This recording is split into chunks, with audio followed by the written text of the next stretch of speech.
कभी अगर बनना हो तो बाज बनना, लेकिन कभी तोता मत बनना। तोता बोलता तो बहुत है, लेकिन ज्यादा ऊंचाई तक उड़ नहीं सकता। बाज बोलता बहुत कम है, लेकिन सबसे ऊंचाई पर उड़ता है और बाकी पंछियों का राजा होता है एक बाज। आज मैं आपको 5 ऐसे पॉइंट्स बताऊंगा जो कि हर इंसान को बाज से सीखना चाहिए और लाइफ की बहुत बड़ी लर्निंग है इन 5 पॉइंट्स में। पहला लेसन, ईगल फ्लाई अलोन। बाज अकेले उड़ता है और बाकी पंछियों के मुकाबले सबसे ऊंचाई पर उड़ता है। बाज अकेले उड़ेगा, लेकिन कभी भी चिड़िया और छोटे पंछियों के साथ नहीं उड़ेगा। बाज हमेशा या तो बाज के साथ उड़ता है या फिर अकेला उड़ता है। और इससे हमें यह सीख मिलती है कि छोटी सोच वाले लोगों से हमेशा दूर रहें और अकेले रहो, क्योंकि यही वो समय है जब खुद को जानने का असली मौका मिलता है।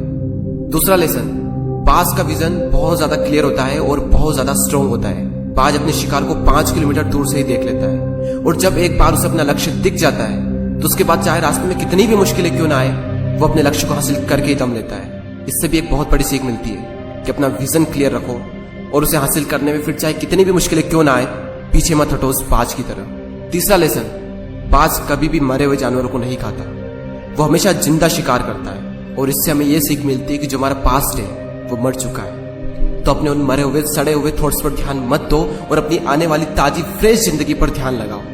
अपने पास्ट की पुरानी यादें जो तुम्हें तंग करती है उन्हें वही रहने दो जहां पर उसकी जगह है, और तुम्हारे पास्ट की जगह है तुम्हारे पास्ट में, उसे वर्तमान में जगह मत दो।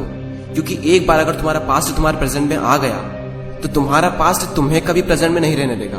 पास्ट में तुम्हारे साथ कितना भी बुरा क्यों ना हुआ हो, वो सब यादें, वो सब थॉट्स मर चुके हैं, और उस बाज की तरह बनो जो कभी भी मरी हुई चीजों को नहीं खाता। चौथा लेसन, जब आंधी तूफान आते हैं तो बाज बहुत ज्यादा एक्साइटेड हो जाता है। जब बारिश होती है तो सारे पंछी छिपकर बैठ जाते हैं, लेकिन बाज को बड़ा मजा आता है। जब तेज हवाएं चलती है तो बाज उन हवाओं के सहारे और तेजी से ऊपर की ओर उठता है, और ऊपर उड़ते उड़ते इतना ऊपर उड़ जाता है कि बादलों से भी ऊपर पहुंच जाता है। और इससे भी एक बहुत बड़ी सीख मिलती है कि मुसीबत में मजा ढूंढो। और नेपोलियन हिल ने एक बार कहा था कि हर बड़ी चुनौती अपने साथ में एक बहुत बड़ा अवसर लेकर आती है। तो उस बाज की तरह तुम भी अपने अवसर को पहचानो, और जिस दिन तुमने अवसरों को पहचान लिया तो सारी मुश्किलें तुम्हारे नीचे होगी और तुम उन मुश्किलों के ऊपर होगे। फिफ्थ लेसन, बाज अपने घोंसलों में से सॉफ्ट घास को हमेशा निकाल देता है ताकि बाज का जो बच्चा होता है वो उसमें कंफर्टेबल ना हो सके, क्योंकि अगर वो घोंसले में कंफर्टेबल हो गया तो वो वहीं रहना पसंद करेगा। लेकिन बाज ऐसा कभी होने नहीं देता।